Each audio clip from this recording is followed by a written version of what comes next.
Sorry, I realized that I've been muted that whole time. So let's start that all over. Hey, everybody. We are doing a test stream, and I'll be answering any of your questions. So feel free to drop those in, and hopefully I see them. But I got an email the other day that was talking about whether podcast editors should have a podcast. Personally, I don't think so. There's a couple of reasons where that might come in handy. If you're someone who is trying to come into podcast editing without already having edited podcasts, it can be really the best way to get experience editing podcasts. Create your own. Even if you don't publish it, it gets you working with dialogue and listening to what you need to learn in order to edit. The other place where having a podcast really comes in handy is to become really familiar with the equipment that you use, the equipment and the processes that are used during content creation. And there are so many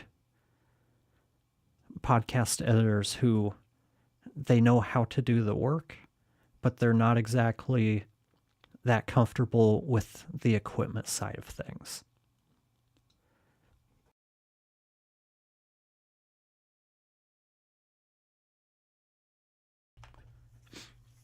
And I think for podcast editors, we're sort of at a disadvantage because the biggest podcast editing community that I'm aware of on Facebook, they won't talk about creating content. They won't talk about the equipment involved.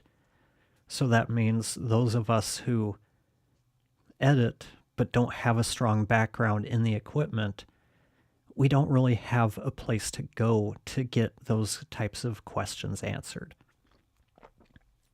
And with so much movement in the podcasting space, from what's been traditionally an audio only format to increasingly a video format as well, there's a lot of new stuff for us to be learning. Cameras, lighting, those two things alone. But then you start factoring in stuff like streaming, shorts, just content creation in general. We're moving away from having to be just experts in audio and what works in the podcasting space to being able to help our clients with strategies that are going to help them grow and leverage these newer avenues that are available to them with the use of video. So do I think that podcast editors need to have a podcast? No, because I don't have a podcast. I've never had one, though YouTube says I have a couple of them. But I came into this with previous audio experience. For people who are new to it, it's going to be tougher to gain that experience without having a means to record your own content to play with.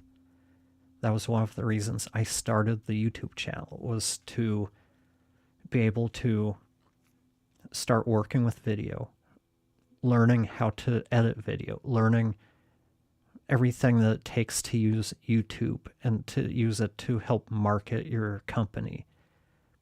All of these things. I'm not someone comfortable on camera.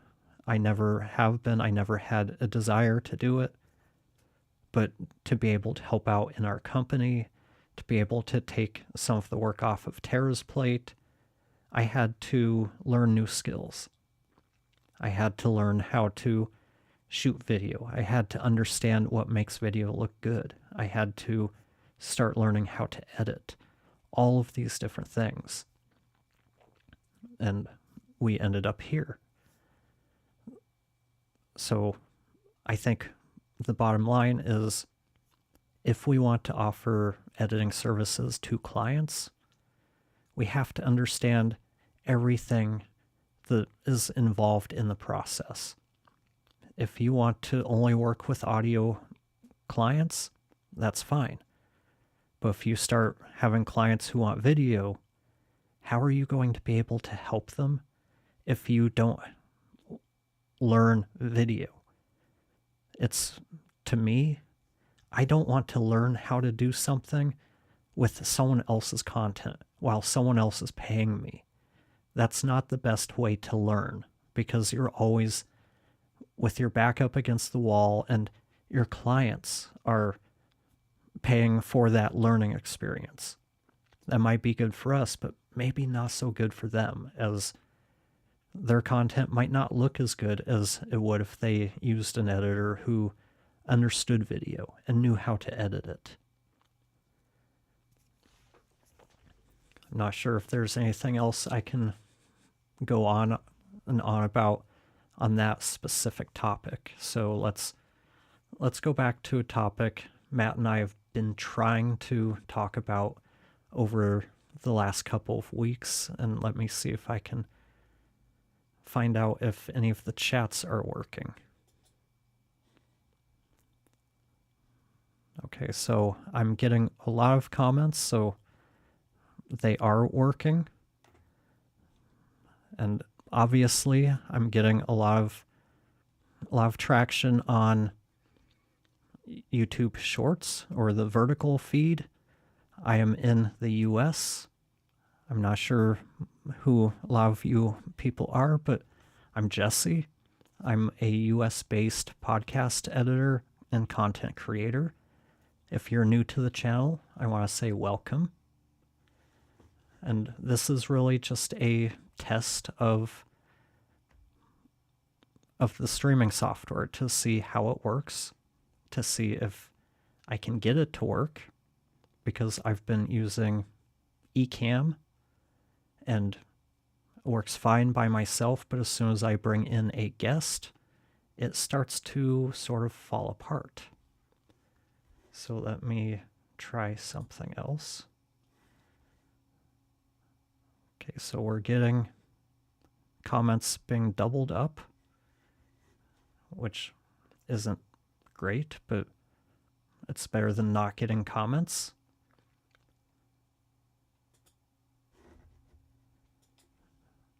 But let's go on to talking about podcasting equipment, more specifically the Rodecaster and podcast mixers.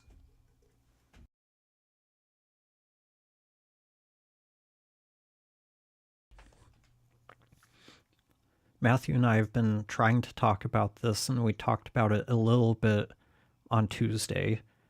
And basically, we have mixed emotions about the Rodecaster Duo, Rodecaster Pro, whichever. It's a good device, but it's not necessarily, how do I put this? It's not necessarily the best device for a lot of podcasters. It's a consumer audio product. That's the bottom line. It has a ton of features, many of which you're paying for and you're not using as a podcaster. It's a great device for live streamers where you need that hands-on control and the ability to do some mixing on your audio while you're going out live. Most podcasters, you don't need that. It doesn't, you're paying for a lot of features that aren't being used. And the more features that get added in, the more complex the piece of equipment gets. That was one of the things Matt and I had talked about, was we found the UI UX to be a little bit obtuse. It's a little, not necessarily that straightforward to finding your way to what you need to find. The documentation for it is also kind of like that. In comparison, I've used the Mackie DLZ, or technically the DLZ XS, which is the competitor to the Rodecaster Duo. And for me, I found the user interface and experience just a lot better with that one. Everything's sort of called what you expect it to be called. It's easy to find everything you're looking for. They have a really well thought out menu system. Pretty much everything is within one touchscreen push away. Whereas with the Rodecaster, it seems like you're always at least let me start that over. On the Rodecaster, you're usually about 2 menus away from what you need at any given time, unless it's something you can control with the faders or physical control. From that aspect, I find the Mackie DLZ to be a better option. On top of that, another issue I had with the Rodecaster is with the headphones I use, they're Allo Audio S4Xs. They're high sensitivity headphones. When I plug them into the Rodecaster, there's a high level of white noise, and that's not normal. I had to get a little device that plugs in between the headphones and the Rodecaster. Now I'm drawing a blank on the name. A noise isolator, to be able to use the headphones without all that noise. I shouldn't have to do that with a $500 product. I don't have to do that with the Mackie. I don't have to do that with any of the other kind of name brand audio interfaces I use.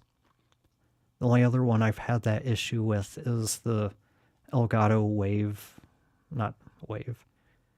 The Wave probably has the same issue, but the Elgato Stream Deck XLR dock or XLR hub, I'm not sure which they call it. The Stream Deck Plus with the XLR connector attached to it, or audio interface, however you want to look at it. But really, for me, I think that for most podcasters who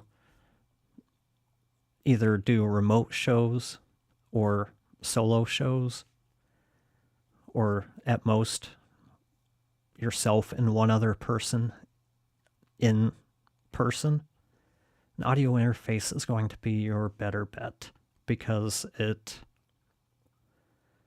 they're simpler, they're easier to set up. You don't have all of the menu diving that you have with the Rodecaster or even the Mackie. I think simplicity oftentimes trumps a bunch of features that you don't always need. And if you're doing post-production anyway, you don't need to have the EQ and compression and all of the stuff that a Rodecaster will offer you. Again, you're just paying for stuff you don't actually need. You have more control during post-production, especially if you're not really comfortable setting up EQ and compression for live use. Because if you overdo it, you can't undo that later. One of the other issues that Matt brought up during that live stream was that he's dealing with latency. Latency is when you talk, but then what you hear in your headphones is delayed just enough that it feels off to you. He's gone through and he believes he's turned off all of the effects, all of the processing, and there's still just enough delay that he can't really use it. That's problematic. Not everybody's going to be that sensitive to latency. I had problems with that at first, and then I found some setting that I'd missed because, again, the Rodecaster has kind of a convoluted workflow. I found something I'd missed, and that finally solved the latency issue for me. Hopefully, that's the issue with Matt, and he's able to find that setting and not have the latency. But as it stands, he's not really super thrilled with the Rodecaster.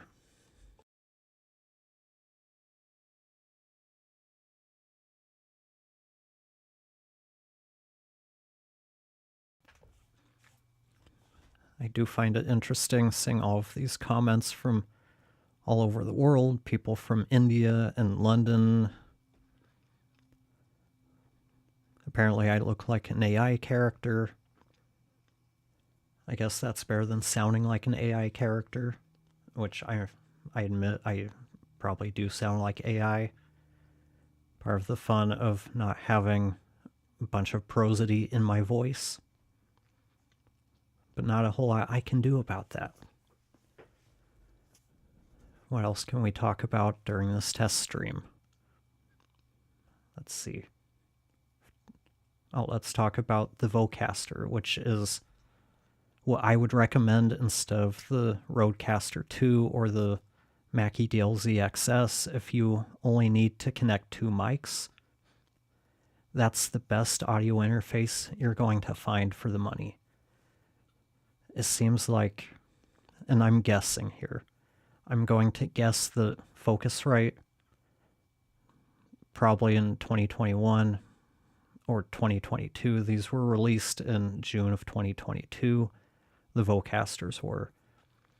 I think Focusrite saw how much podcasting had exploded during the pandemic, so they created an audio interface for podcasters. It's a really good audio interface. It's got everything you would want. 1 or 2 mics. The Solo has 1 mic, 1 headphone port. The Vocaster 2 has 2 headphone ports, 2 mic ports. You have auto gain. You can connect your phone via Bluetooth or USB. You have an output to connect directly to a camera. These are things most audio interfaces do not offer. But they made one mistake, and they just made too many of them. They probably overestimated the demand for something like this while also not putting a whole lot of effort into marketing them. And then there's just the fact that if we go back 3 years and think about the internet way back then, before AI and all of that stuff, the internet was really slow to get up to speed with new things. So if you Googled something like the best audio interface for podcasting, the Focusrite 2i2 would tend to lead that list. You started then seeing the Rodecaster Pro, which is way overkill for anybody who needs just 2 channels. But because of how slow the internet is to learn things, I think Focusrite never could compete with the 2i2, their own product, when it came to getting the Vocasters into the hands of podcasters. So it seems like they have a warehouse full of these that they've been sitting on and trying to blow out for the last 2 years. Last year they were selling them at something like $69 for the Vocaster 1 and $99 for the Vocaster 2. This year during the holidays, they're down to $39 and $69 respectively. You're not going to find anything in that price range that will compete. Fifine just sent me one of their 1-channel audio interfaces, and I think it sells for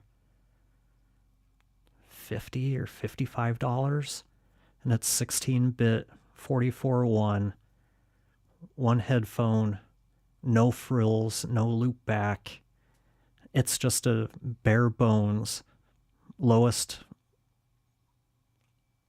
what's the best way to put it? Just the cheapest way to get into an audio interface that you can. For just a few dollars more, you can get an audio interface, the Vocaster 2, that just tramples it. like I said, you're not going to find anything better at that price point. So let me take a water break and see if I can find anything else to talk to. I'm talking to myself. So something else I can talk about.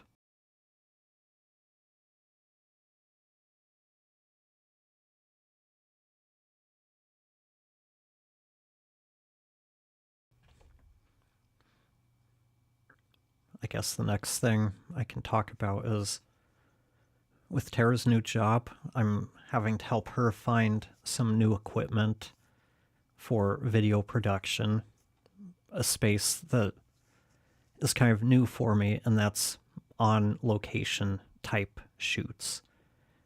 Not typical types of photo or video shoots, but like trainings.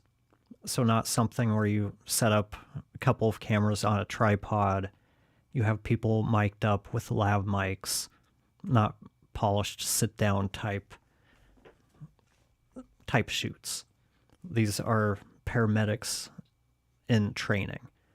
So to get the best shots of them in their training and going through all of this, she's asked me to help her find cameras that we can attach to them to get that first person view, and also being able to find mics that we can also attach wirelessly to be able to capture all of the audio. The mic side is pretty easy for me. We've been using the Rodecaster Wireless Go's and Wireless Pros, so I'm familiar with those. But we wanted to find something smaller. So I started looking into competitors. I know I've heard a lot of talk about DJI and Hollyland. I think the Hollyland Lark is their little wireless mic. But DJI, they have just a ton of options for the content creator. So trying to find stuff that is all in the same ecosystem is what we're looking at. So right now, I'm probably leaning towards the DJI Mic 3. It's like 1 inch by 1 inch by, I think, 0.6 inches. Something like that. No, it weighs 0.6 ounces. Either way, it's really small, really light. It attaches magnetically, records, I believe, internally as well as to the receiver. The receiver can be connected directly into the camera. So we've got that part covered, or it can connect directly into a DSLR or mirrorless camera. So we've got the audio part covered. The other part was the video camera. DJI just announced it was a Nano something. I can't remember the exact name of it, but it's also, I think, like 1.8 inches. Not that big, but has a good size sensor.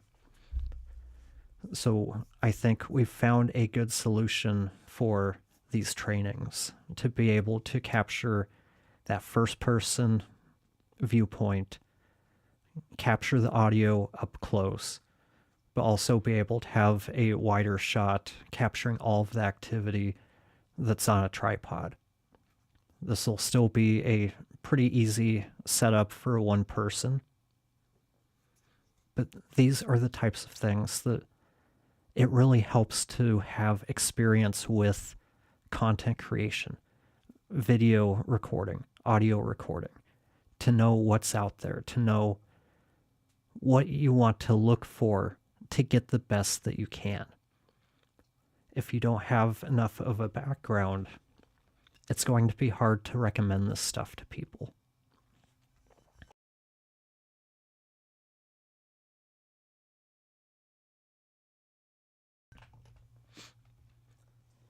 If anybody has questions out there, feel free to drop them in the chat.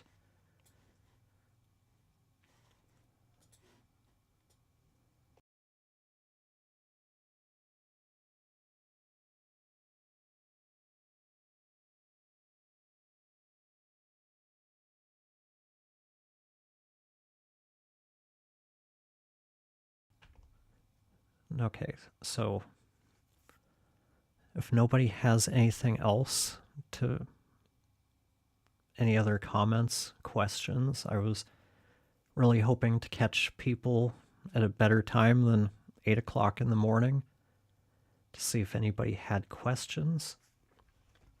So let me just take a look here. Okay, so the Zoom P4 seems to be finally starting to hit the shelves or land in people's mailboxes. I think that's really going to be a good alternative to the Rodecaster Pro or the Rodecaster Duos, because so many people gravitated towards the original P4, which for me it was just Zoom being Zoom, building to a price point and cutting corners at places where you really shouldn't be cutting corners. They limited it to 16-bit 44.1K recording. That's fine for playback, but for anybody who's recording audio on site, you want at least 24-bit audio. That gives you a lot more margin of error when setting your levels. You don't have to worry as much about clipping or the noise floor. So that was the biggest reason I couldn't recommend the Zoom P4. But with the P4 Next, they've remedied that by going to 24-bit 48K. And in my experience, Zoom's preamps have been kind of noisy, especially at higher gain levels. Matthew made the comment that maybe that's why they added the AI noise reduction into the Zoom P4 Next to help reduce the noise from their preamps. Whether that's the reason for it or not, maybe they were just looking for a way to be able to slap AI onto the packaging and the marketing copy. Either way, we'll find out.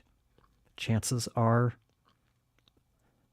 it's not going to be as good as what we can do in post-production. At least so far, I haven't heard any real-time noise reduction that sounds remotely as good as what we can accomplish in post with high-quality plugins. It's just not possible at this point in time to be able to clean up audio with minimal artifacting in real time. It just takes too much. But we will see how the Zoom P4 Next performs. I think it's going to put the PreSonus Mixcast 4, maybe it's not PreSonus. I can never remember who makes the Mixcast 4. But the Mixcast 4, I think, is going to just completely disappear. It never got much attention from the reviews I've read and the videos I've watched about it. It seems like just a cheap version of a Rodecaster with kind of an even more clunky workflow, if that's possible. But the P4 Next, I think that combined with Mackie and Rode coming out with the stripped down two channel Rodecaster and DLZs, I don't think there's a market for the Mixcast 4. There really never seemed to be much of one. But I think in 2025, there is no market for it because you can get a decent looking 4-channel recorder in the P4 Next that has everything you need to get recordings. It may not have all of the bells and whistles of a Rodecaster, but like I talked about earlier, most people don't need that. Actually, sorry, I'm just thinking out loud to myself. It's possible that I'm not even seeing the chat from the main YouTube feed. So let me see if I can go in there real quick. Give me just a moment.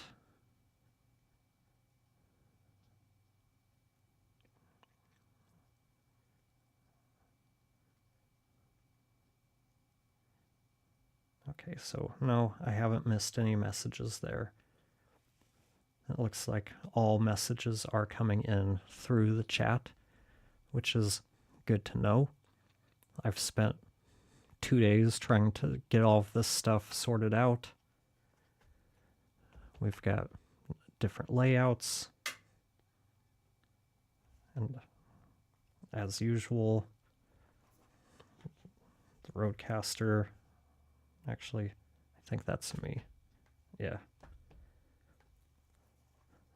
So we've got some scenes set up. Or if we have Matt here or another guest, that's the next thing I'll have to test out. Let me see if there's any questions in here that I can answer.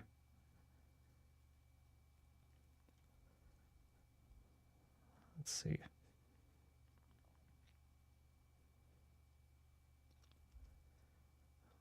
Yeah, I'll have to, oh no, where'd things go? That wasn't good. Not sure why it switched back that way. But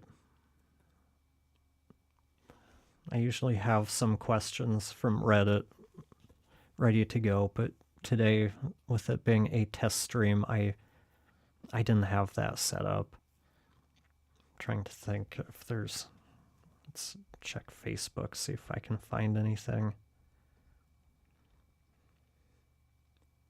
Let's see. I mean, here's one that was kind of interesting. Talking about intros for podcasts. I see so many people who want to kind of overthink intros, and really what I see a lot of people doing is just mimicking what other people do, which a lot of people that are being mimicked are just copying what they saw. So we have all of these shows that have decided you need that quick hook, cold open, whatever you want to call it, to start out a show. Other people want this long introduction. And depending on the type of show you have, maybe that works, maybe it doesn't.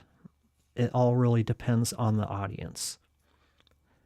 Listen to your audience because they're the ones who are listening and watching your content. Going to YouTube, one of the biggest things people stress to you is the importance of just getting started. No one's going to sit around on YouTube and wait 45 seconds, a minute for you to really get into what your episode is about. So I think the sooner you can get into letting people know what your episode is about, that's going to be the best thing. You don't necessarily need a 30-second piece of music for branding. There's a lot of TV shows that have like a 5-second audio brand, and that's all you need, and you get started. I think, I'm not sure how I said that. I'm talking about TV shows that have, instead of a long produced intro, they have just a like 5-second, 3-second, 10-second audio brand, sound, something that is used for branding the show. but it's not a piece of music. I think the same concept works really well for YouTube, for podcasts. You need something there. Well, you don't need. I have to wonder if we even really need that branding stuff. I guess for podcasts, it's still important because if you have a bunch of shows queued up, it helps people identify things, especially if you're doing something like a cold open. But from my perspective, I'd rather hear the host start the show out and introduce the episode. Doesn't matter what type of show you have. If it's a narrative, an interview, whatever. Just let me know what the show is about right away. I'm not someone who likes the cold opens because it doesn't tell me anything. And as a podcast editor, I have this conversation with clients all the time because you've got, a 45-minute, 60-minute interview. You're trying to find one clip that is going to resonate with all of your audience enough to get them to want to continue watching. I think you have a better opportunity to do that by having the host record after the show has been recorded an intro that introduces quickly who you have on the show and what you're talking about. Just a really quick overview. That way, I know what the show's about, what I can look forward to hearing about or learning about before deciding whether to invest my time into it.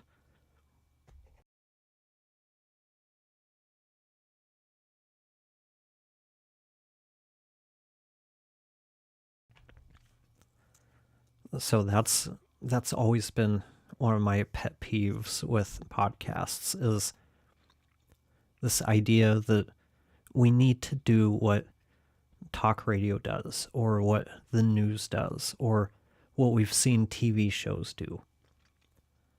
Those are all different things. We should be trying to figure out what's best for our specific show and, more importantly, our audience.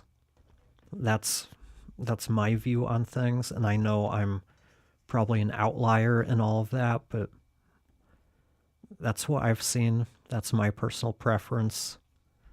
Let's see what else. And I'm just looking at the Podcast Editors Club Facebook group. There was a post. Anyone using Riverside Magic Audio feature? Does it sound robotic to you? I mean, I haven't used Magic Audio since they first put it out. I'm assuming it's gotten better over time, but when I did first try it out, it was not good.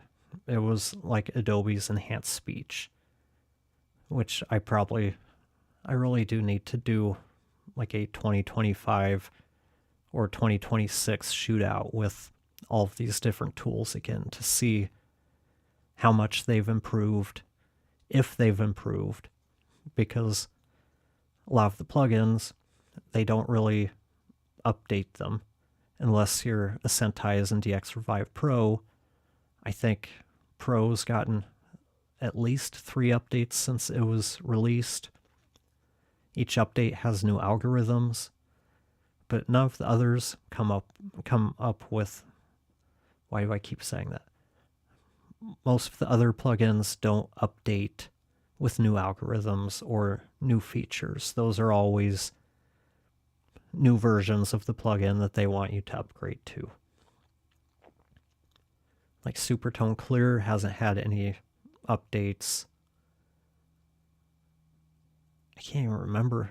I mean, Isotope RX, there's still some people using that for audio cleanup. They come up with their near annual updates. I mean, that RX11 didn't come out till earlier this year. I was just realizing that usually they come out around sometime in the fall with the new version, but they were so late with RX11 that doesn't seem odd that they wouldn't come out with a new version before spring of 2026.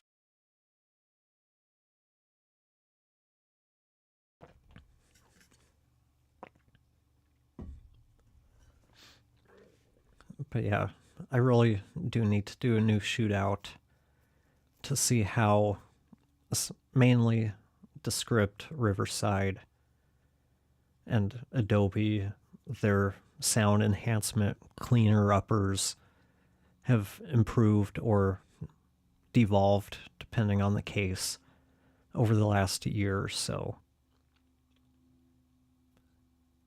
Yeah, I haven't tested any of those in quite a while, but it wouldn't surprise me if Riverside still sounds a little robotic.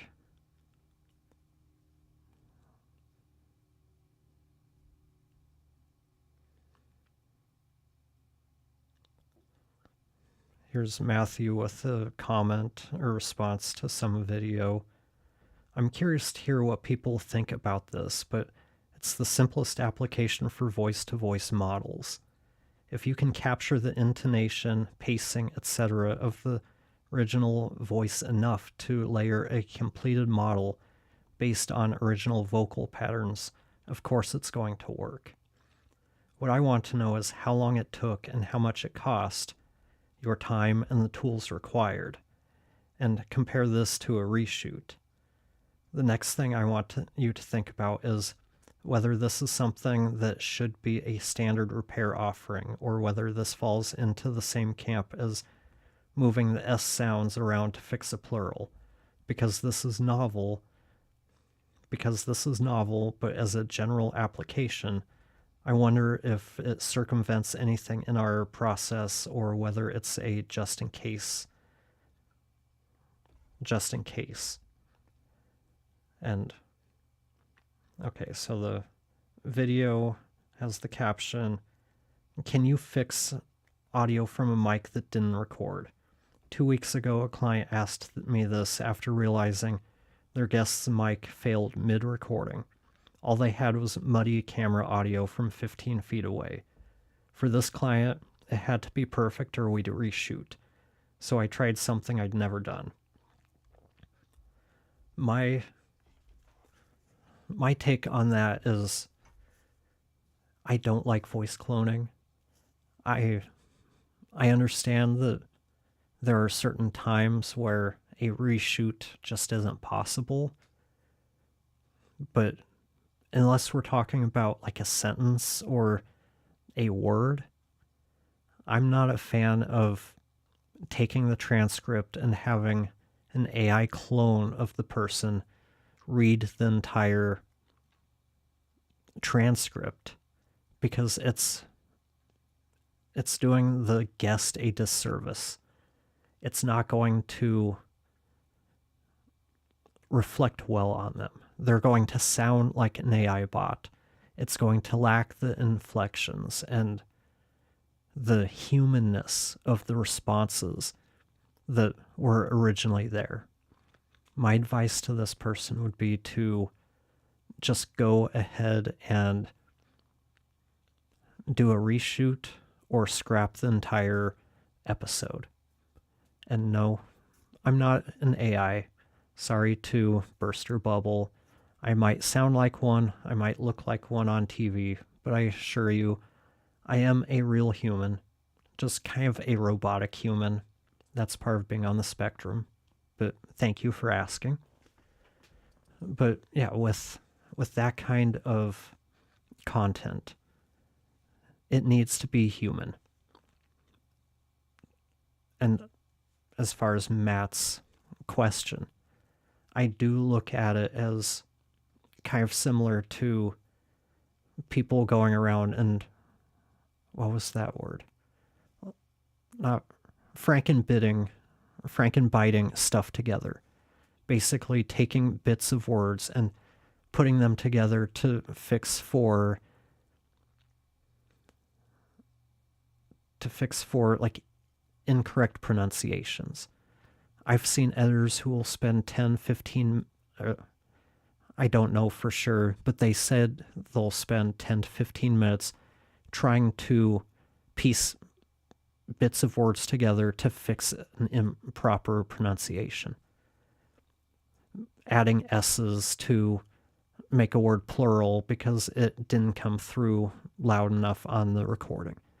Stuff like that. These are things that aren't necessary, but so many editors stress over. Can we use AI to help fix a situation where the mic dropped out in the middle and all you had was the audio from the camera? Yes.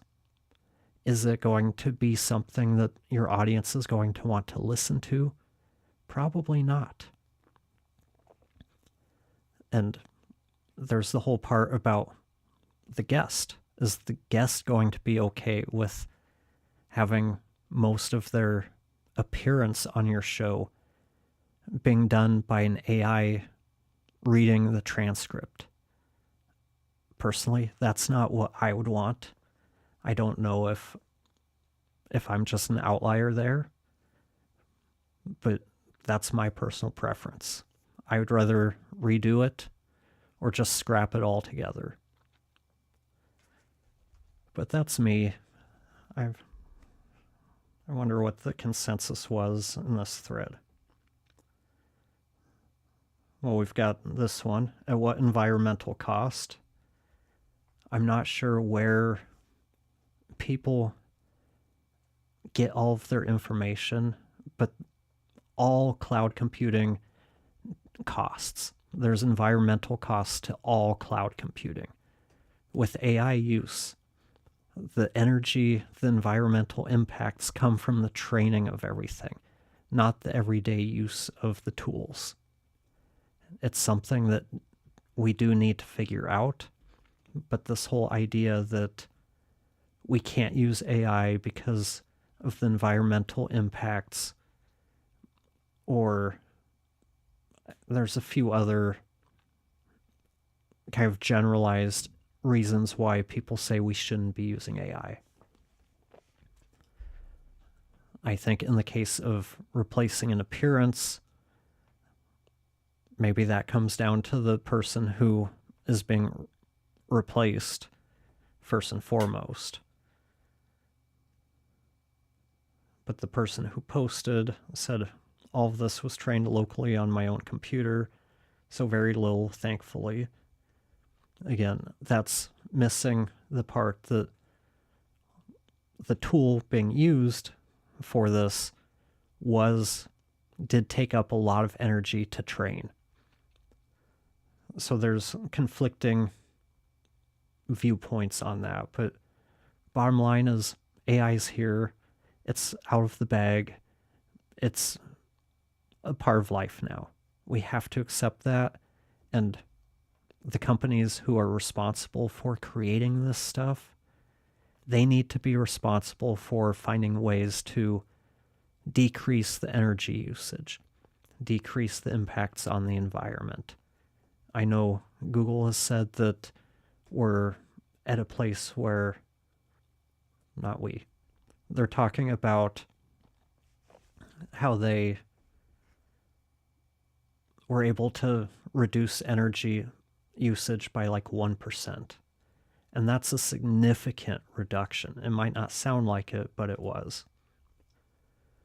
If you're asking what I'm talking about today, I'm talking about podcasting, podcast editing, audio work, dialogue editing, stuff like that. If that's of interest to you, stick around, ask questions. If that's not your thing, that's fine too. It was nice seeing you.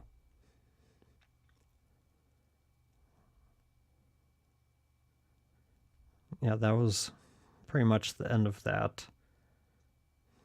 I mean, another one, and this goes to a client that we're working with right now, when it comes to filler words, like editing videos, podcasts, taking filler words out.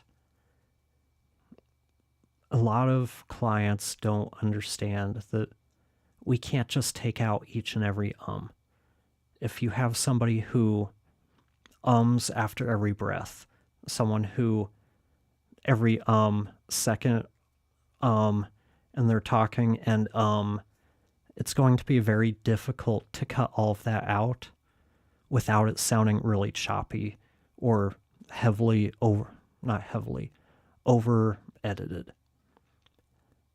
I mean, to me, if you can hear that something's been edited, it's been poorly edited. And that's not what we're going for. In my world, our goals are to edit, to make things as concise as we can while still sounding natural and like it hasn't been edited. That's what we gave to the client. The client came back saying, well, there's a lot of filler words in here and stutters, and I listen to podcasts who don't have any of that. They cut all of that out. It's like, you don't know how each person actually speaks. If you watch my content, you'll know that I'm not someone who sits around and ums. It's just not in my vocabulary unless I'm using it as an example like I did a minute ago. I still use some filler words. I probably overuse stuff like so and but. It's the way I speak. When it comes to cutting all of that stuff out, though, we can only do so much. It depends on how the words are spoken. If we can get a clean cut, can we cut it out without the inflection before and after that word changing? Does it change the pacing by removing it? There's a lot of things that go into our thinking when we edit. And at the end of the day, we can't change how people speak. It's just not possible because each one of us has our own kind of personal way of speaking, our own natural pacing. I'm someone who speaks fairly slowly, which might make things a little bit of a pain to watch a live stream because you can't watch it at 1.25 or 1.5 to make me sound like I know what I'm talking about and I'm talking at a normal speed. That's the way I talk. For someone who talks a lot faster, it makes it even tougher to cut all of those things out because when there's not much of a gap and we shrink it even more, then the words are too close to each other and it just sounds unnatural. It's like watching a bunch of TikToks or YouTube shorts. You can't process everything and it's very choppy. It's just not a good experience for the users unless you just want to go in and watch a bunch of mindless content one after another.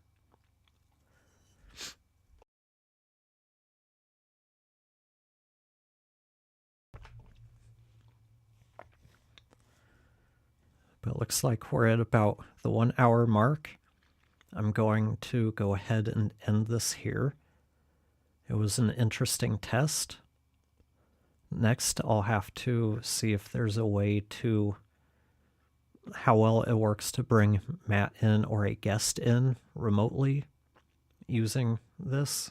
I've been using Meld Studio for the stream today, basically trying to figure out if Meld can do what I need it to do, or if I need to look at StreamYard for being able to stream with guests. So this was a promising first start to moving away from Ecamm for streaming.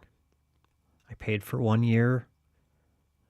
It's been kind of a nightmare when it comes to getting guests in. I can't give them money for a second year. So that's what I'm doing here. Thank you for watching.